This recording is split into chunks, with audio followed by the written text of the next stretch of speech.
Assalamualaikum warahmatullahi wabarakatuh. Jumpa kembali dengan saya Abdul Rafiun, masih bersama Red Apple di Abdul Rafiun Channel. Pada kesempatan kali ini kita akan kembali melanjutkan tentang pembahasan buku matematika kelas 10 tahun 2021 yang digunakan oleh SMA dan SMK untuk pusat keunggulan, jadi sekolah yang menjadi pusat keunggulan. Nah, pada video kali ini yang akan kita bahas adalah bentuk akar sebagai kelanjutan dari judul besar kita, yaitu eksponen dan logaritma. Loh, kenapa tiba-tiba muncul bentuk akar? Padahal di judul kita tidak disebutkan tentang akar, hanya disebutkan eksponen dan logaritma. Nah, di sini ternyata bahwa bentuk akar tersebut adalah penulisan lain dari bentuk eksponen. Ya, sekali lagi saya katakan bahwa bentuk akar ini adalah penulisan lain dari bentuk eksponen. Dengan kata lain bahwa akar, ya, antara bentuk akar dan bentuk eksponen itu adalah masih ada hubungan. Ya, hubungannya ya hubungan baik-baik saja. Oke, lanjut. Ya, kita akan bahas isi buku tersebut. Yang pertama itu adalah hubungan bilangan pangkat dan akar. Apa sih hubungannya? Ternyata berdasarkan penjelasan yang ini, yang contoh 5 ini, di contoh 5 sebelumnya, yang ini kita sudah mendapatkan jawaban bahwa model matematika yang dapat menyatakan peluruhan dosis tersebut itu adalah fx sama dengan 50 kali 1/2 pangkat x. Nah, kita hubungkan dengan bentuk akar nanti bahwa ternyata 50 pangkat kali 1/2 pangkat x itu bisa dituliskan dalam bentuk lain, yaitu dalam bentuk akar. Ya. Di kasus ini bahwa setelah 30 menit banyak dosis obat yang menurun adalah F dalam kurung 1/2, ya 1/2 berarti setengah jam, 30 menit sama dengan 50 kali 0,5 pangkat 1/2. X-nya ini sudah diganti dengan 1/2. Nah, ternyata bentuk ini bisa dituliskan dalam bentuk akar. Bentuk akarnya seperti apa? Nah, bentuk lain dari 0,5 pangkat 1/2 adalah akar dari 0,5. Ya, jadi pangkat 1/2 ini bisa dituliskan sebagai akar 0,5, akar kuadrat, ya. Dibaca akar kuadrat, ya, sebagai lawan dari ini. 1/2 ini berarti akar kuadrat dari 0,5. Nah, bentuk ini disebut bentuk akar. Nah, inilah bentuk akar. Nah, sehingga di sini didefinisikan bentuk akar itu apa? Untuk setiap bilangan pangkat rasional, ya, M per N, ya, masih rasional, ya, M per N-nya, di mana M dan N adalah bilangan bulat, dan N ini lebih dari 0, ya, N-nya lebih dari 0, didefinisikan A pangkat M per N sama dengan, ya, akar dari N, ya, akar N dari A pangkat M, ya. Dibaca, ini jadi bacanya akar N dari A dipangkatkan M.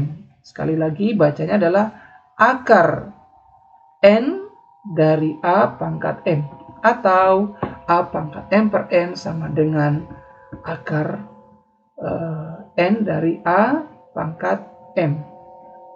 Nah, di penulisannya dua, ya, jadi A pangkat M per N boleh dituliskan seperti ini atau seperti ini.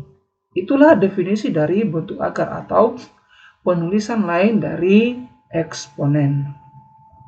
Nah, contoh 6.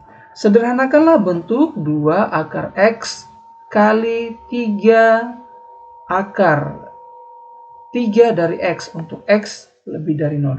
Jadi sasaran kita, apa yang akan kita pelajari di bentuk akar ini adalah, pertama adalah menyederhanakan bentuk akar tersebut. Kemudian jika pecahan yang belum rasional, maka tugas kita adalah merasionalkan bentuk akar. Jadi itu tujuan kita dalam mempelajari bentuk akar ini. Oke, kembali ke soal 6 ini, alternatif penyelesaiannya adalah 2 akar X kali 3 akar 3 dari X ini sama dengan, kita tuliskan penulisan lainnya dalam bentuk pangkat, ya, 2X pangkat 1/2 kali 3X pangkat 1/3. Jadi yang koefisiennya ini 2 dan 3 itu dikalikan, karena ini perkalian berarti 2 kali 3. Kemudian X ini bilangan pokok dari eksponennya, ini sama-sama X, maka disatukan. Ya, kembali ke sifat-sifat eksponen. 2 kali 3 kali X pangkat 1/2 tambah 1/3. 2 kali 3, 6.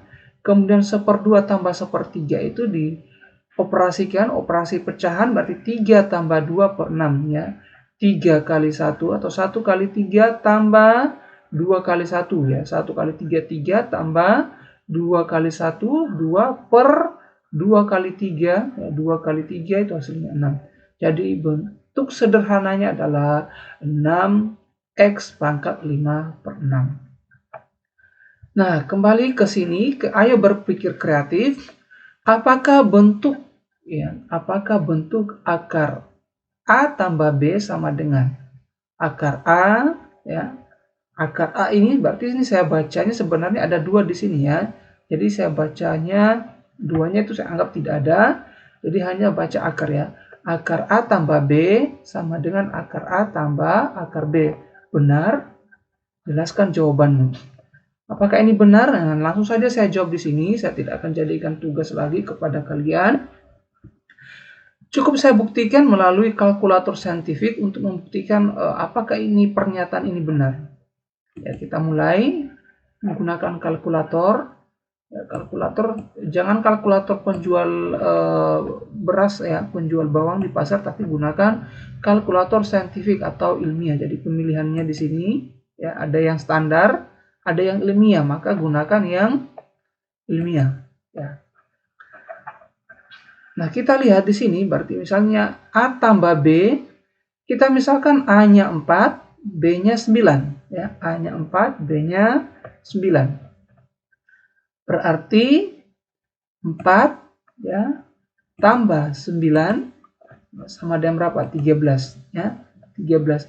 Kemudian saya akarkan, ya. Akar dari 13, maka saya klik yang ini, ya. Akar kuadrat dari X. Ini sama dengan akar kuadrat dari X juga ini, akar kuadrat dari A tambah B. Maka saya klik yang ini. 3 hasilnya adalah 3,6000. Ini kita simpan. Nah, kita simpan 3,600 ini, diingat-ingat, ya. Nah, sekarang kita buktikan dengan akar A tambah akar B. A-nya tadi 4, B-nya tadi 9. Saya tulis 4, akar 4 kan 2, jelas, ya. Tambah akar B-nya tadi kita misalkan 9, ya. Berarti 9 saya akarkan lagi. Sama dengan hasilnya 5. Jadi antara yang kiri akar A tambah B sama dengan akar A tambah akar B itu beda hasil, ya. Yang tadi yang ini adalah 3,6 sekian, sementara yang kanan itu adalah nilainya 5. Maka kita simpulkan bahwa bentuk akar A tambah B itu tidak sama dengan, ya. Tidak sama dengan akar A tambah akar B. Jadi akar A tambah atau akar A tambah B sama dengan akar A tambah akar B tidak benar atau salah.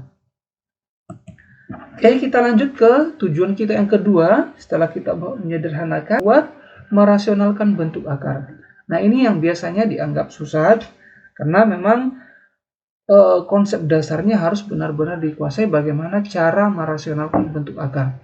Nah, untuk merasionalkan bentuk akar, maka yang dapat dilakukan adalah dengan mengalihkannya dengan bentuk akar sekawannya. Nah, yang perlu kita garis bawahi di sini adalah bentuk akar sekawannya. Jadi kita harus mengalihkan dengan bentuk akar sekawannya.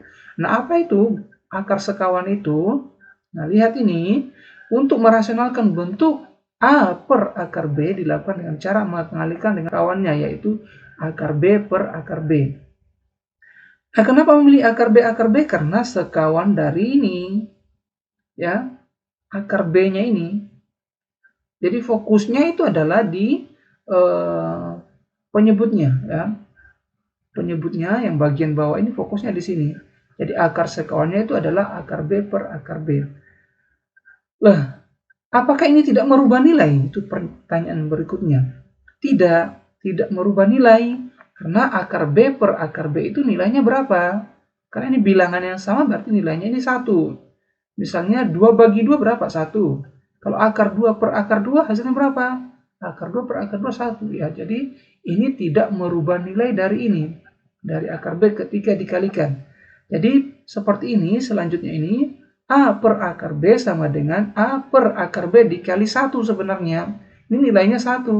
Dan setiap bilangan yang dikalikan dengan 1, itu nilainya adalah bilangan itu sendiri. Nah, sehingga di sini A per akar B kali akar B per akar B sama dengan A per B akar B. Ya. Kembali ke konsep dasar yang sebelumnya itu menyederhanakan bentuk akar. Jadi A, dari mana yang hasilnya ini? Jadi A dikali akar B hasilnya A kali akar B atau A akar B. Nah, akar B kali akar B, karena perkalian akar B kali akar B, itu bilangan yang sama, ya, itu adalah nilainya B. Ya, jadi akarnya hilang. Yang dengan syarat, hilang akarnya ini dengan syarat bahwa isinya ini harus sama. Ya, B-nya, nilai B-nya ini sama. Jadi akar B kali akar B hasilnya adalah B. Ya. Jadi ini sederhananya ini seperti ini. A per B akar B. Itu sederhana. Selesai. Jadi untuk menyederhanakan A per akar B ini sama dengan hasilnya adalah A per B akar B. Ini bentuk sederhana atau rasionalnya seperti ini. Nah, kenapa dikatakan bentuk rasionalnya? Kita menghindari bahwa nilai penyebutnya itu adalah bukan akar, ya, bukan akar.